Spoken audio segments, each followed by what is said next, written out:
Hello and welcome to Jerry's Live. I'm your host Matt Tuman, and today we're going to be talking about creating your own landscape compositions. So, if you guys want to see any of the products that we show tonight, or I even have some extra products in our list tonight just because I use them to create something that I'm not going to be creating. Anyway, if you want to find any of the products that we're using tonight, go on to JerrysArtarama.com and you're going to type in our class code for tonight, which is JL293. I believe we'll also link it in the description box on YouTube.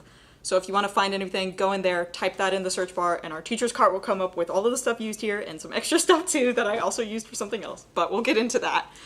So, landscape compositions. This is one of my favorite subjects. If any of you are plein air painters, you know that this time of year is the perfect time to go plein air painting, and I have been doing a lot of it.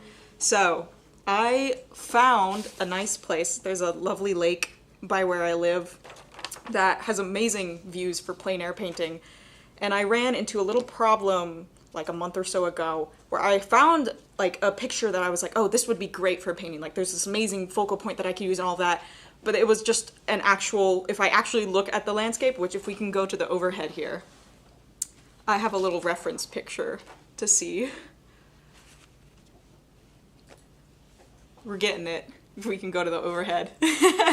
So I have this little reference picture that I took of this lake that I went to, and you can see there's a lot going on in this image. I printed it out in black and white for a specific reason. I have a big painting here that I did of it that it's not completely finished, but I'll show you in a little bit.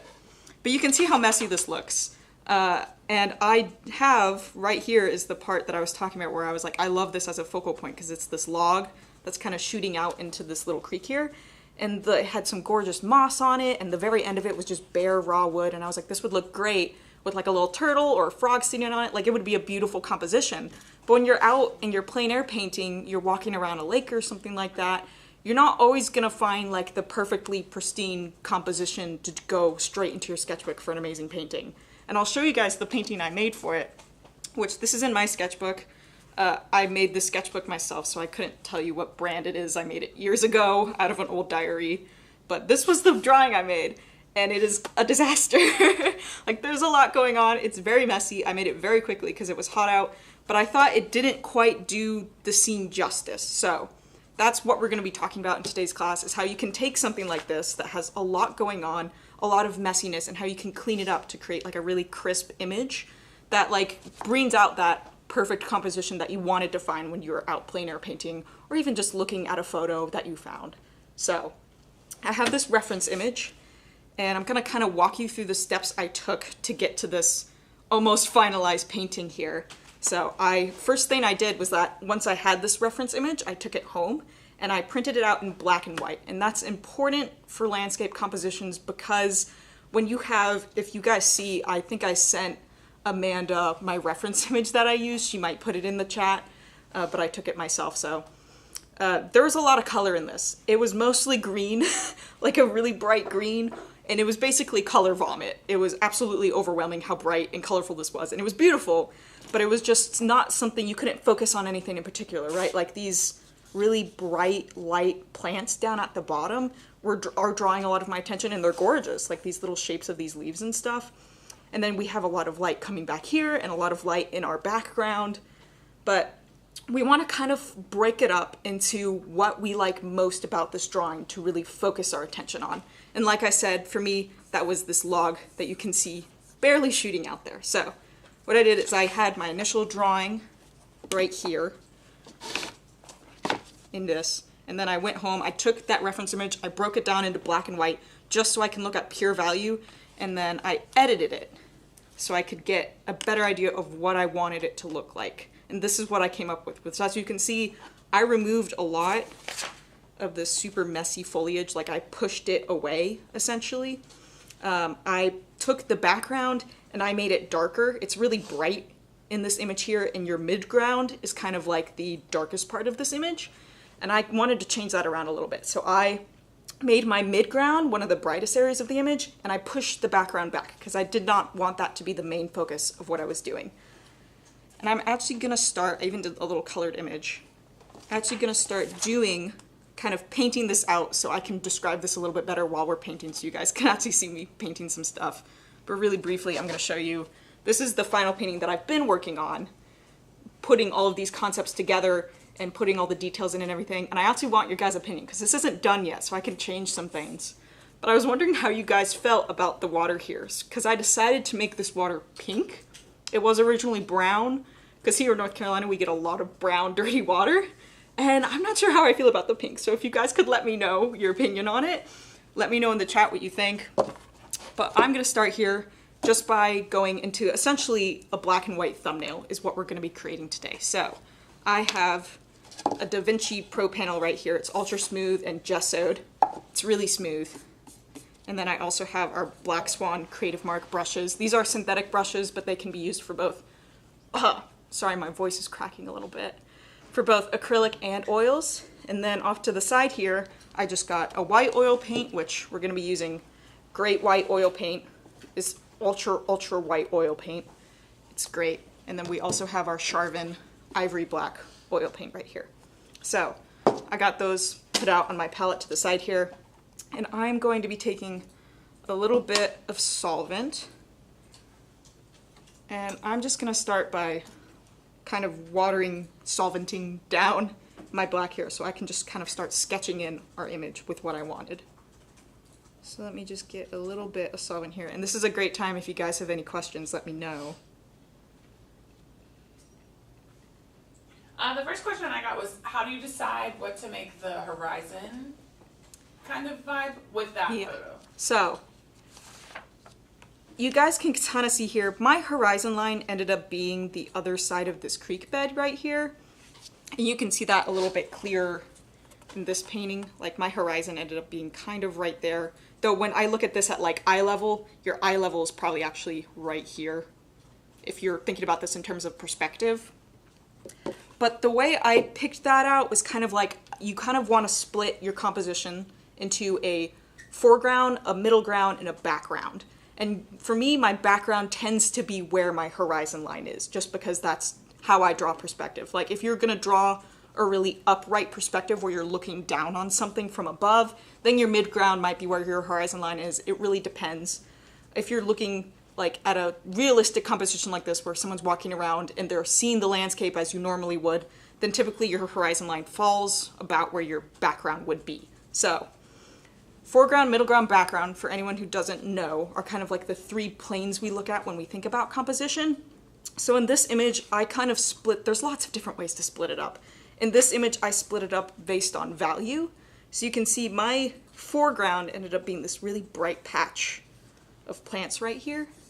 And you can see it here. I want to make it even brighter in this painting, but this is kind of like my foreground here. And even kind of coming up to here is kind of foreground. And then the next layer of value is my midground. So all of these plants right here, the log, everything like that is kind of my midground. I even kind of included the creek into it, though the creek is getting kind of into background territory. There's no real clear divide. And then in my background here, which is a lighter layer that's behind the midground, is where I decided my horizon line would be. It really depends a lot on perspective. If you look up tutorials on how to draw perspective, that can help you a lot. But it's really up to you to decide where your horizon line is going to be based on the perspective you're looking at, how tall the viewer is, and all kinds of things like that. But that's generally how I decided it. So I got a little bit of oil paint here, just kind of watered down, and I'm going to start sketching in what I want. And now for this image, it's going to be important where I want to put my focal point. So there's lots of different, you can look online and there's lots of different ways to lay out a composition. Like you can use, I drew some of these things down in my sketchbook earlier. So if I just flip through really fast, yeah. These are different ways to lay out a composition that a lot of people will use and a lot of people will teach you. These aren't the be-all end-all. Like this right here is your golden ratio. So lots of people will put a main focal point there, and then they have other kind of key items in the image that are leading up to your focal point or moving your eye around. That's really everything that composition is about, is just leading the viewer's eye around the image to create the desired effect, right? This is also a grid that's very commonly used. Many of these are essentially just about breaking the image up into thirds. So like your focal point like mine for this final image right here, is about a third of the way through the painting right here. And then it's not quite high enough to be another third up, but it's close. It's also not quite centered in the image. That's the general idea. But I'd like to keep in mind that these aren't hard and fast rules for how you lay out composition. Like if you ever hear someone say, oh, don't ever like have things just straight in the middle, it's a good idea for beginners because lots of times that's what beginners will do, is like you want to put your main focal point right in the center. And there is a time and place for that. I'm not going to say never do it because there's a lot of cool effects that you can get from it. There's a director that does movies. He did Fantastic Mr. Fox. Do you guys remember who this director is? I gotta think about it. The one that is memed.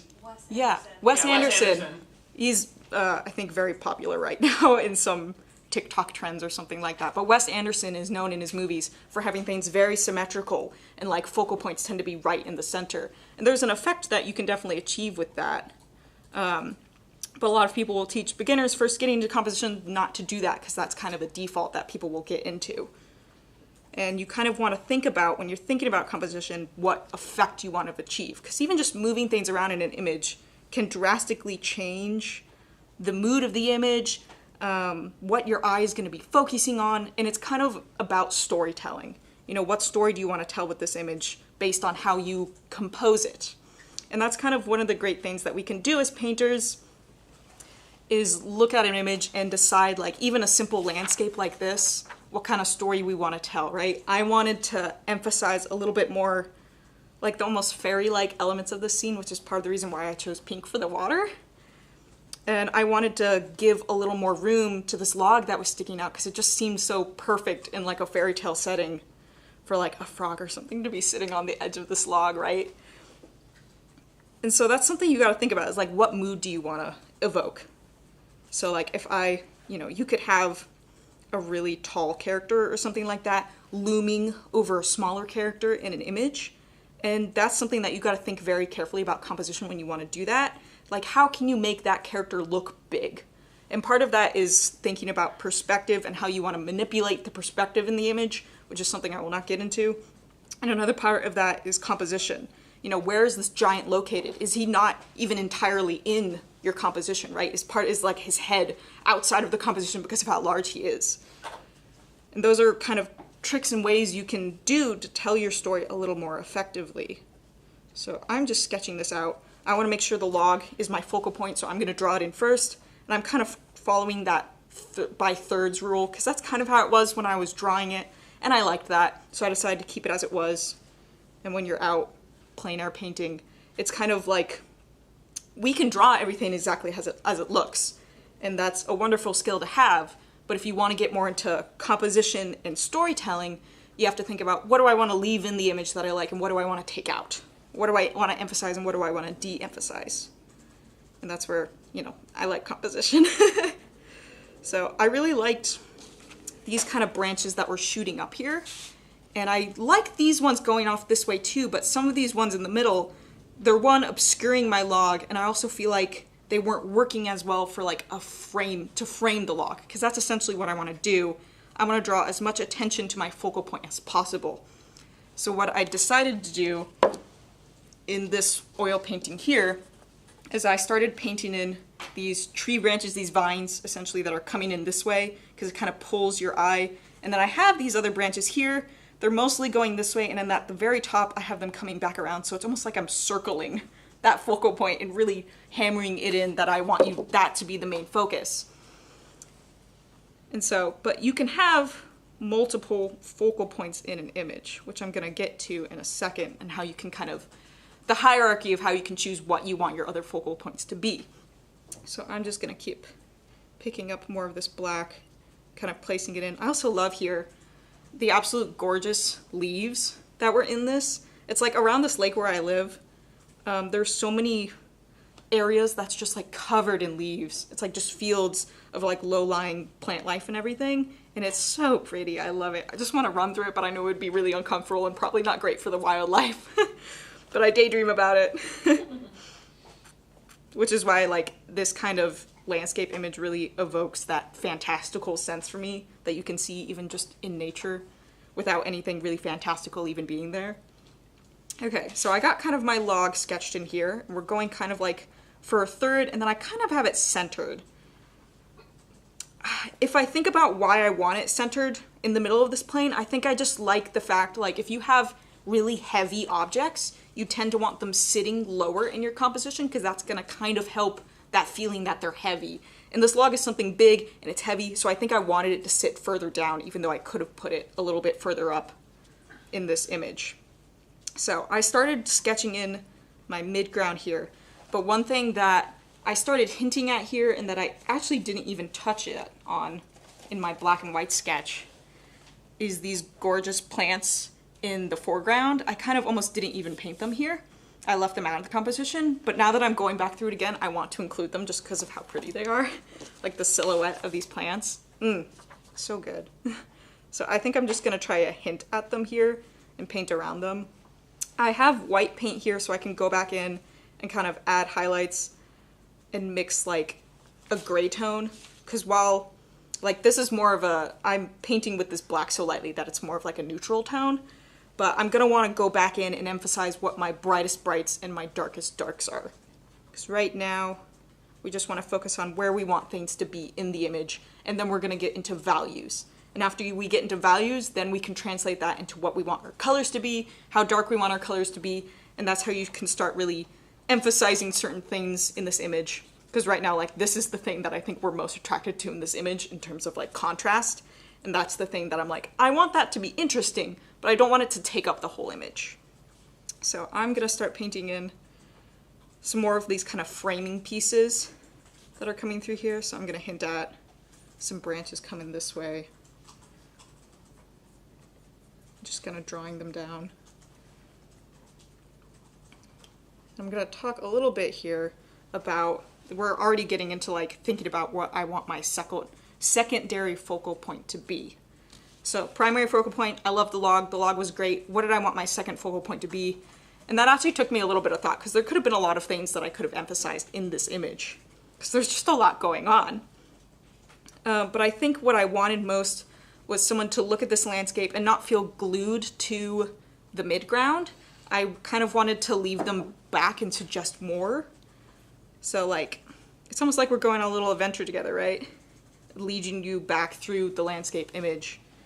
And kind of choosing where we want, like, so I'm kind of keeping to the values already set up in this image. So foreground's really bright, midground, middle value, darkest actually, and then the background gets light again. I ended up, as I said earlier, making the background a bit darker because I wanted to push it back in the image, and that's the best way we can do that. And I also want to de-emphasize the foreground and bring out the midground. So it's kind of like changing the lighting in your image. Sometimes when you're going out plein air painting, you get outside and it's like overcast or it's dark, and there's not a lot of changing in the lighting in your image. I had some excellent lighting this day, like the reflections off the water and everything were gorgeous. But when you do that, it's like, how can you figure out where you want your lighting to be? Because if we put lighting in an image, it's such a powerful tool to be able to help your focal point, essentially. So I changed around the lighting in my foreground and my midground a little bit in order to emphasize what I wanted to. But I highly recommend thinking a little bit about like where you want that highest level of contrast to be, because you can change it. You can mix it around, right? If you have like a really gloomy day outside, think about like, well, maybe I want a light to be shining through the leaves down onto this log if like there was no emphasis on it. And then that's how, like, that's where you're gonna put the lightest values. Don't even think about color yet, because color can really complicate things very quickly.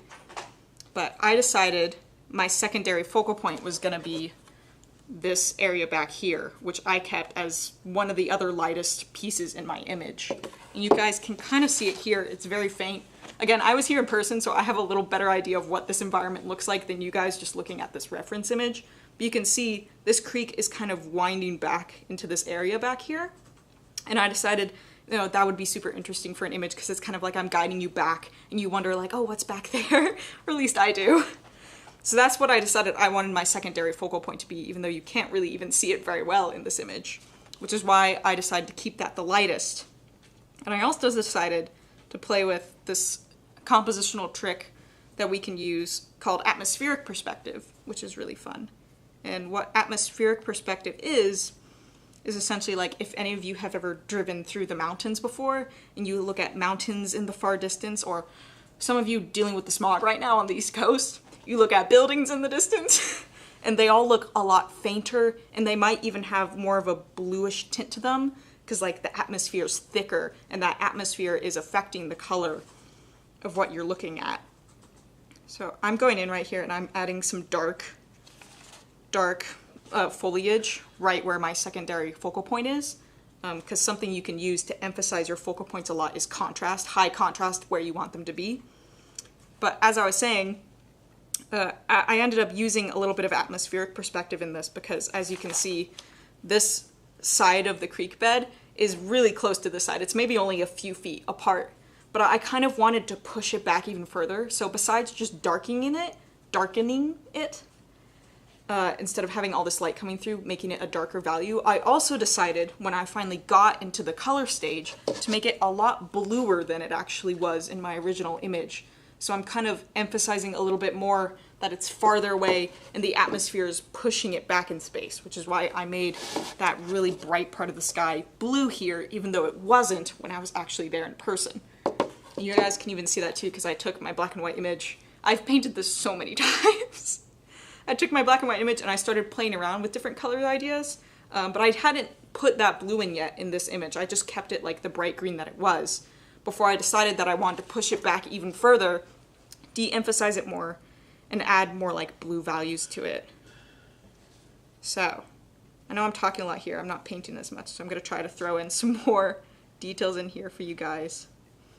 And you can start too. Oil painting's great because you can start out in like a black and white image, which is known as a grisaille painting. Black and white grayscale image, really. And then you can wait for it to be like touch dry and you can glaze colors over top of it. So if you want to paint like this and just start out grayscale and then add your colors in later, decide what you want your colors to be, if you want it to be the same as the image, if you want to change it, oil paints is a great option. So I think I'm going to get a slightly larger brush. And I'm going to use our number 12 right here.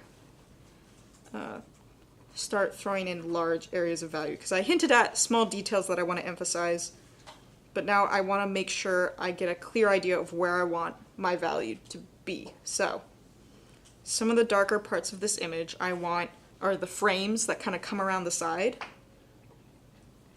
Oh. I just realized I was picking up linseed oil instead of solvent. This is what I was talking to Emmy about this earlier. It's like, yeah, you put me up here and I'm not thinking about anything except landscape compositions. I'm not thinking about what my hands are doing. I'm not thinking about what my name is. So I gotta get a little more solvent here and a little more paint too, because I want it to be darker value. And I'm gonna go through and just start laying in large areas where I want those darkest values to be. So kind of these trees that are hinting out here. Just gonna hint at a little bit of detail, but not put too much in. A little bit of that leaf. And I want kind of this side of my log to be darker because I want to emphasize some of the, just how round the log is, you know, so I'm gonna make this underside of the log a little bit darker, and then I'm gonna make this side over here a little bit darker so that our foreground's gonna come through right here, and then a little more off to the side here. And I know I am talking really quickly. Yes. You're doing too good a job explaining things. We don't have any questions yet. I actually have one. Oh. Beverly on Facebook is wondering what you used to create the sketches in your sketchbook. So I used, for this one I actually used India ink. So we had an episode about India ink a little bit ago, but I used India ink and then a white gouache. And then for this one I just use watercolors. But that was it. But that's why it got so dark, because of that India ink. I love that stuff. But that was it really. And then I used a washi tape to tape around the edges so you get that really clean, crisp edge. But if you guys do want me to re-explain everything, I know I was talking very quickly. I have a bad habit of doing that. So it's okay if you want me to be like, what did they say again? Because I can go over it again. Now this back, I'm gonna get a little bit more solvent here because I don't want quite, actually I'm gonna mix a gray tone. I'm just watering this black down, but I should get a gray tone going in here. Okay.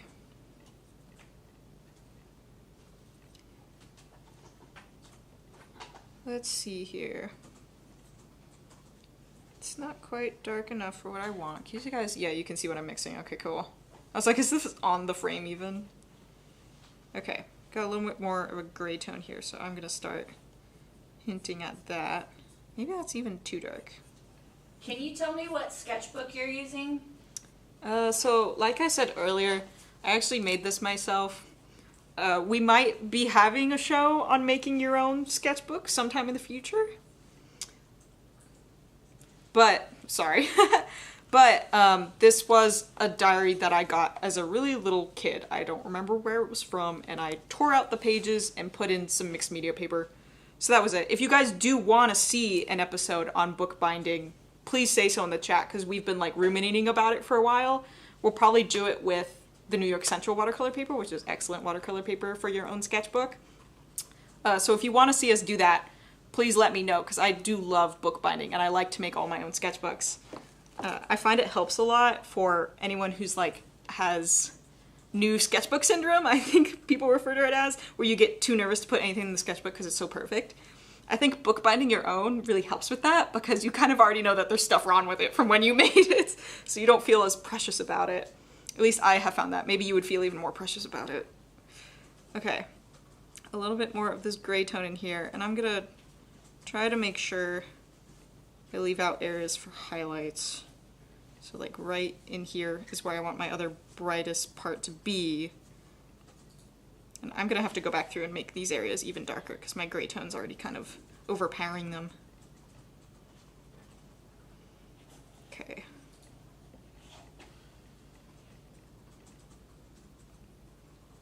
Has anyone said anything about the pink water? I want to know. Some people like it. Some people said that it kind of looks like you didn't finish the underpainting. Mm-hmm.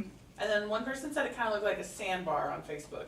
A sandbar? Oh, interesting. One person on YouTube mentioned that it was a little too pink, and I mentioned that in North Carolina we have red clay in our riverbeds. Yeah. So pink rivers are not that uncommon. No.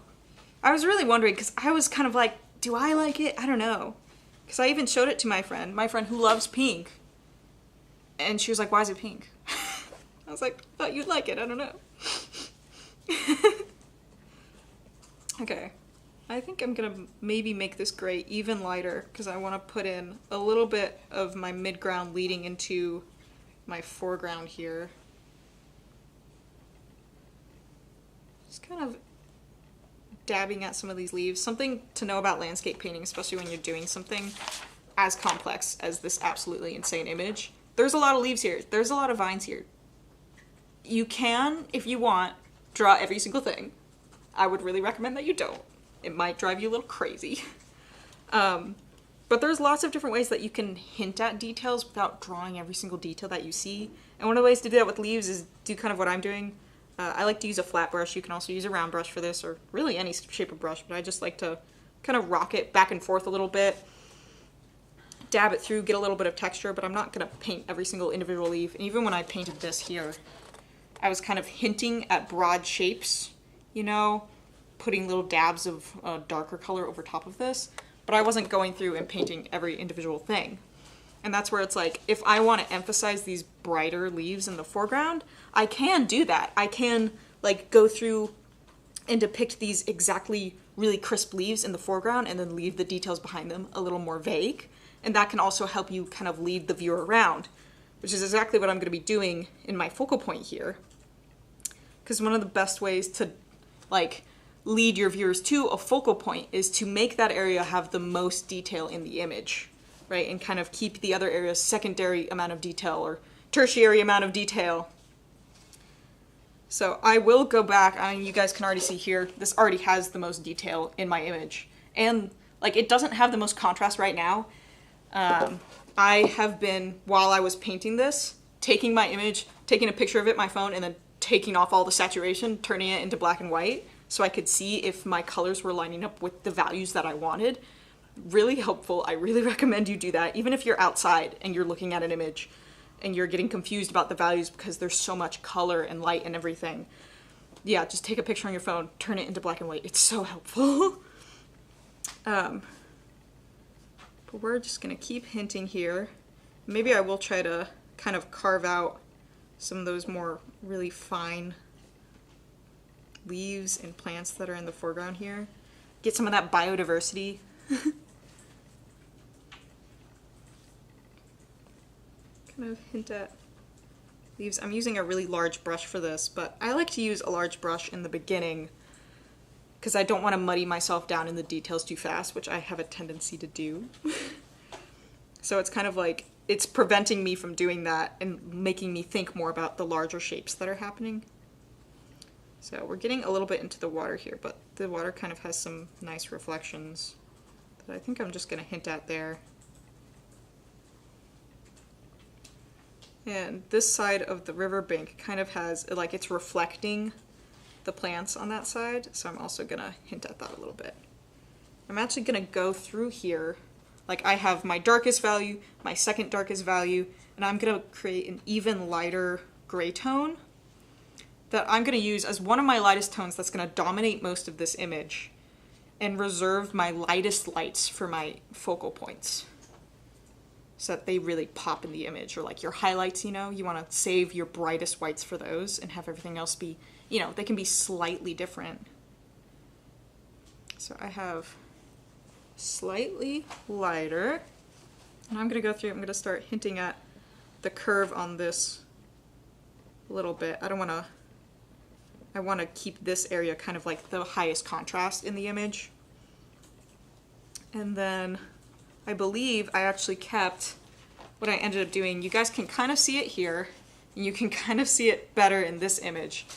What I ended up doing is that I had a really bright side of the log here, a really dark side of the log here, and I ended up taking this side of the creek bed and making it a lot lighter so I could emphasize the shadow of the log even more, and then getting this side of the creek darker so I could emphasize this light side more, but keeping it subtle enough where it almost looks like it could be the same color on either side.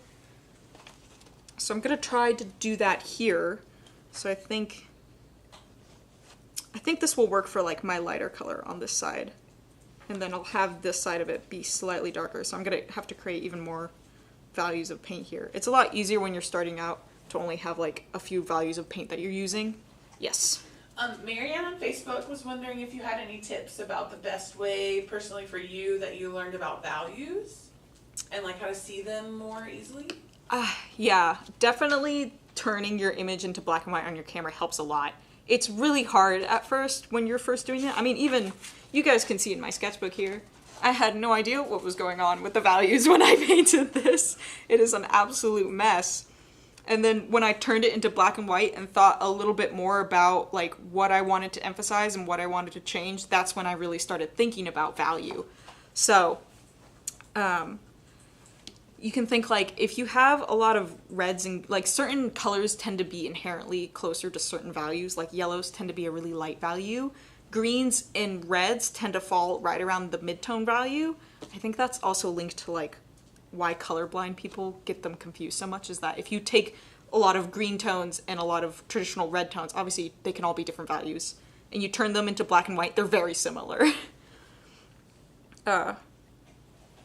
But it's just kind of like, it's just practice really. Turning them into black and white on your phone, super helpful.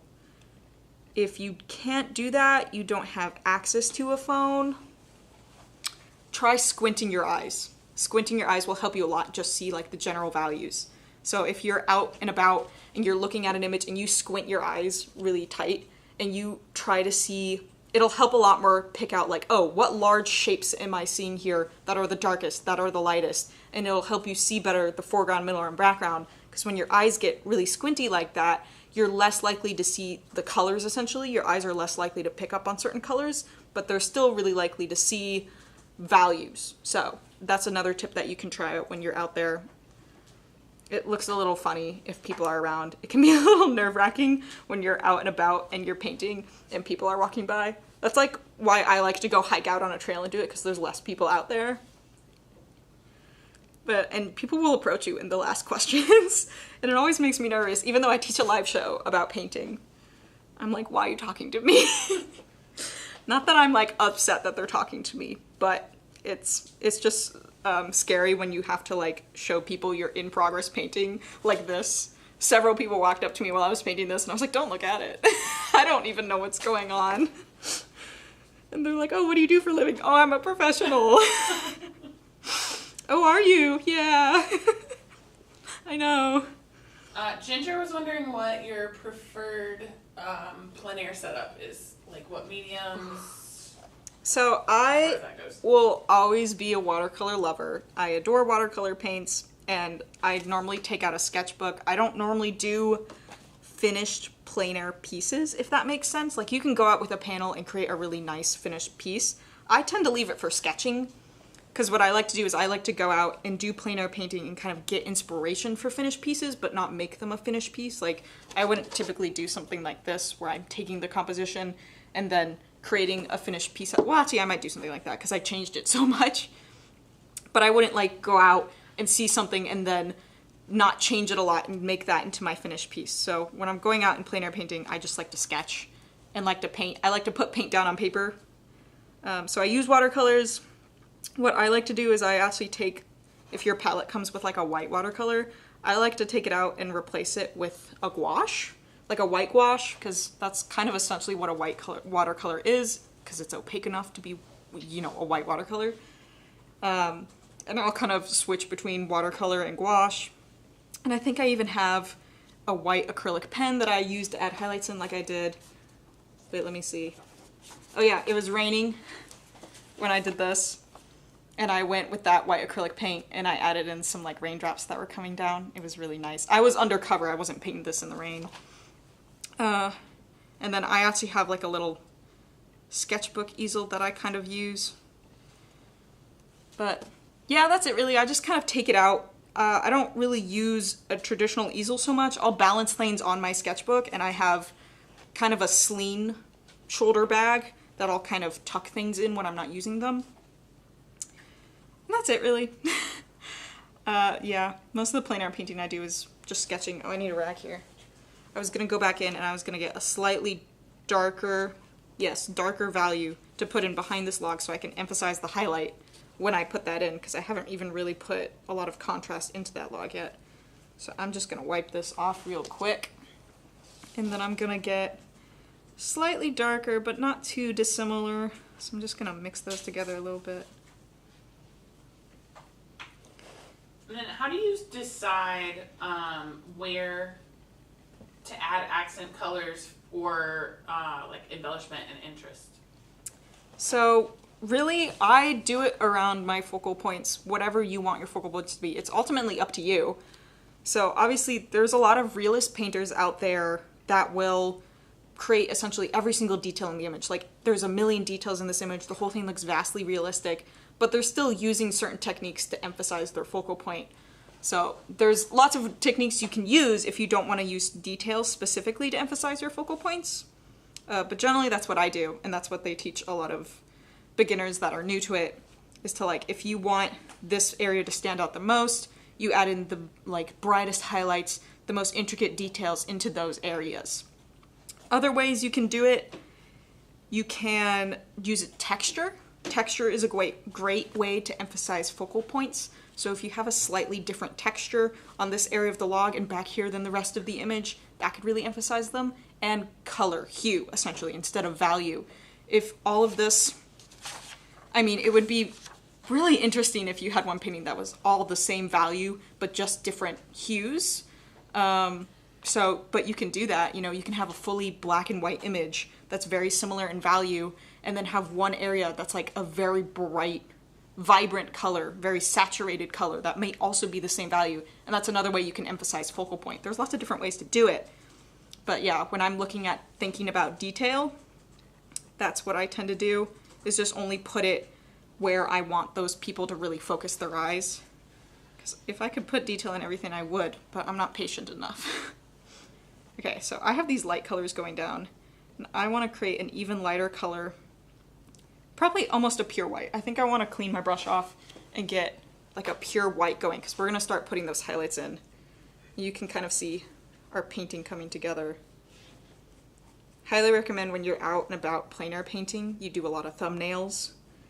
They're so helpful. They're really fast. They don't take a lot of effort. I mean, you can do what I do too, which is just go down and put paint down on paper for the sake of it. My partner is very much a homebody, and I get stir crazy really easily.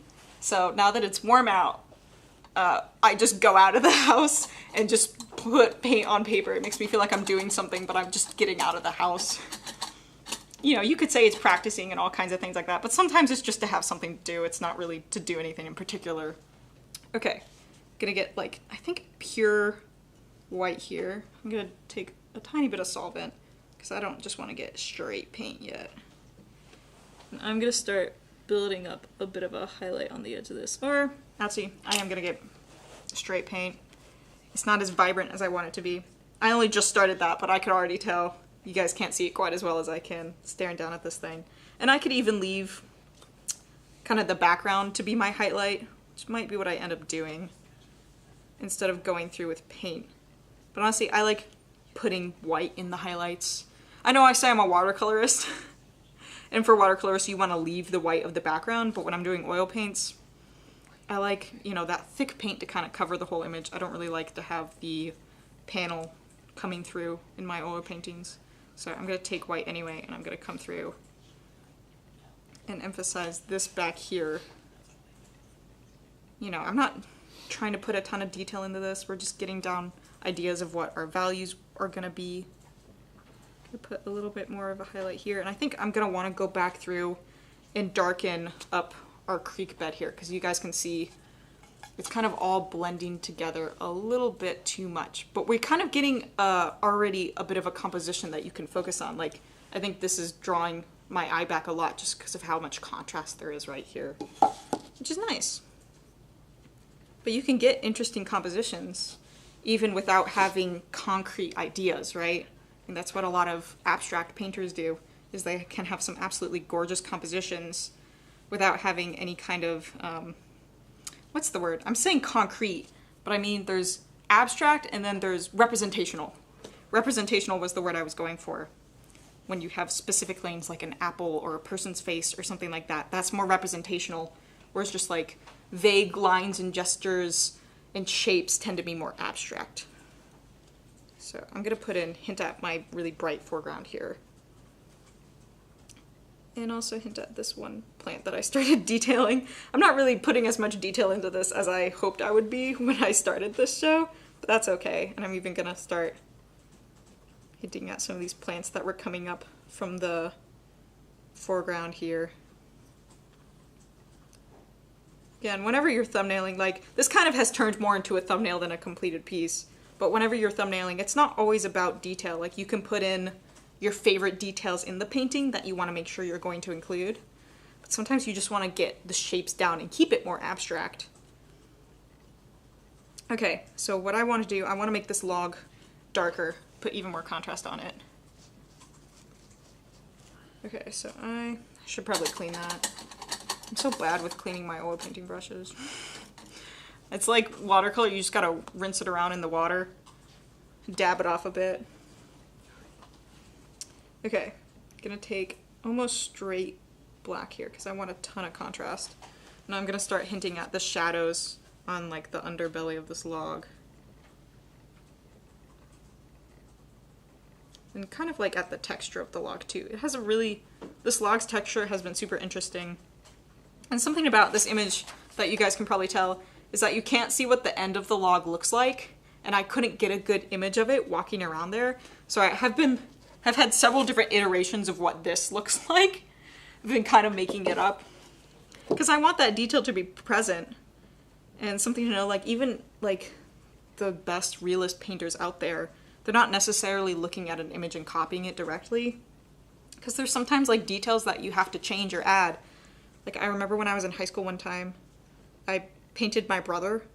If you know anything about my family, we're kind of hyper-dexterous. And he was playing the guitar, and his hand just looked so weird. It was bent in a weird way. And I drew it as it looked and turned it in for class, and everyone was like, his hand doesn't look real. It looks fake. You know, it looks like you messed up the hand. And I was like, that's what his hand looks like. And I showed them the image, and I was like, that's what the hand looks like. But my teacher told me, like, hey, if you want this to be believable, you don't want people to be focusing on the hand, change what the hand looks like to make it look more realistic, even though that's what it looks like in the image. And a lot of realist painters will do that, you know. They're deciding what you're going to focus on, even if there's details in every single aspect of their painting. They're going to be deciding, like, what you're going to focus on the most. And the hand wasn't what I wanted people to focus on, so something to keep in mind, and, like, changing around the edge of that is a part of that. I want people to see that edge of the log, and I don't know what it looks like, so I gotta kind of sketch out different variations of what the wood can look like, since it was, like, broken off. So I'm just gonna hit a little bit more these values. There was some moss kind of curving around the edge of this log, which is why I'm going through and hinting at a little bit of darker values, even though it was being hit with light. That green had a bit of a darker value to, like, this really pale log. So I'm just gonna dab in, hint at some detail there. Then this area I want to be a lot darker. I left it a little too light. Okay. Let's see here.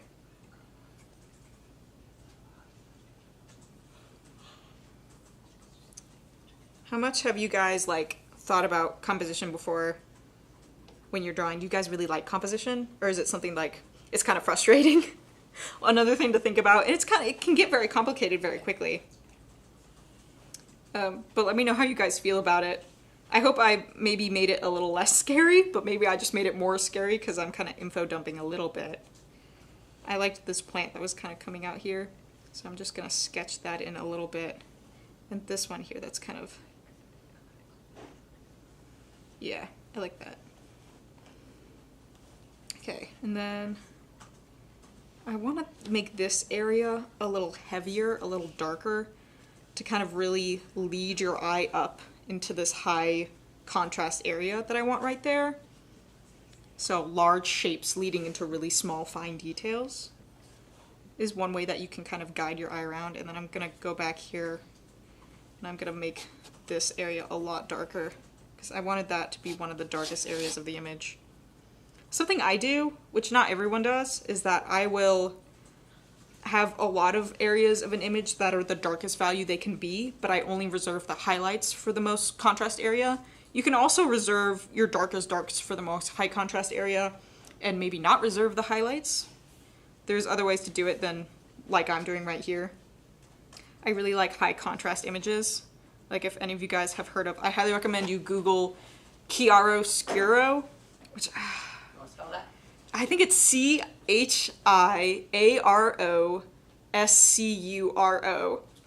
That's how you, oh my gosh.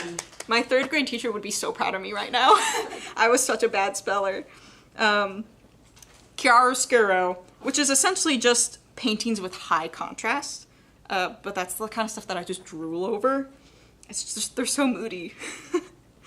And I guess I love moody images. I didn't really think about it that much. But highly recommend you look it up if you're looking for, like, inspiration for high contrast compositions. Chiaroscuro is great, and I believe it's named after the painter Chiaroscuro, and I'm gonna stop saying it because I'm having trouble saying it. But it's a really wonderful thing you can look up. And my foreground right here, I think it's drawing too much attention, so I think I might want to tone it down some, because I don't know though. I really kind of love the, like, really bright highlights that are right there on the edge, but I want this to be the focal point, so I'm gonna turn it down. It's sad because sometimes you kind of have to make sacrifices in a composition to get the effect that you want to achieve, and they're not always sacrifices you want to make. But at the end of the day, it's the best choice to be able to communicate exactly what you want to. So something that you have to consider is that, think of like a camera. If any of you photographers out there, cameras will either focus on the brights of the image or they're focused on the darks of the image. So if you have an overblown image, it might be like, oh, you can see all the details within the shadows and the darker areas of your image, but you can't see any of the details in the highlights, like they're just bright white. Or the opposite, you'll see all the details within the lighter areas of your image, but your blacks or shadows will be completely overblown. That's kind of how we have to think to really try to emphasize and choose details in our image. So do you want most of your details, most of your attention to be in the lighter areas, or most of your details and attention to be in the darker areas? And that's not going to be true for every painting that you do. Sometimes, like, you're going to have details within both, or you might have an image that's really overcast that kind of has a neutral value throughout. But if you think about that, that's one way that you can create images with really dynamic lighting scenes. Or if you have image that has like dappled light. Here, I have an example actually. I just did this the other day. This painting right here was a plein air painting I did the other day. I had dappled light that was coming down here through the trees. And the way to get this effect, to like emphasize it the best I could, I had to keep darkening the areas around it. And obviously I could darken them even more, because if I didn't, then they didn't look like light. They just kind of looked like slight, like, I don't know, like the ground was like a little bit lighter there, but it didn't look like light coming through the trees. So I had to sacrifice some of the detail in these areas here to darken up my foreground so I could emphasize the details of the light more. So that's something you kind of got to think about, like think like a camera does when you're painting these kinds of things. So I'm going to emphasize a little bit more the shadow that's coming underneath this log. And we're getting a little close on time. So if you guys have any questions, anything you want me to repeat, let me know. I am perfectly happy to. And I like too, there's this really strong shadow that's coming down under here, under the log. It's really hard to see in this image, but I liked it. I emphasized it here too a little bit. I don't really like the shape of this shadow right now. That's kind of funky. But I liked this area that was a bit darker, so I'm going to go back in and add that more. Emphasize it a little bit more right there. Then my highlight's not quite bright enough, so maybe I'll even take my rag here and wipe away the paint I did there to try and find, I'll try not to lean over it. A little more of that highlight. There we go. That's a little bit better. Got a little too gray right there, because I think the white was mixing with my dark sketch that I did a little bit too much. Oils are slippery, man. They like to mix. I like to layer. Maybe I'll go back in and I'll re-add a little bit of that white. There we go. That's a little bit better. And I'll darken up our creek bed a little bit more so we can kind of see that. And I need to darken up this white peeking through too. That's not the important part. Okay.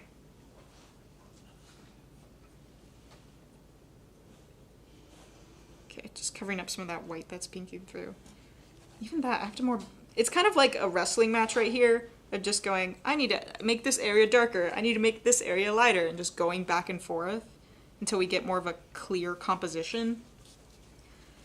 So, gotta add even more black under here. Kind of add a little bit detail into the edge of this log. Okay. Can you guys tell what it is in this?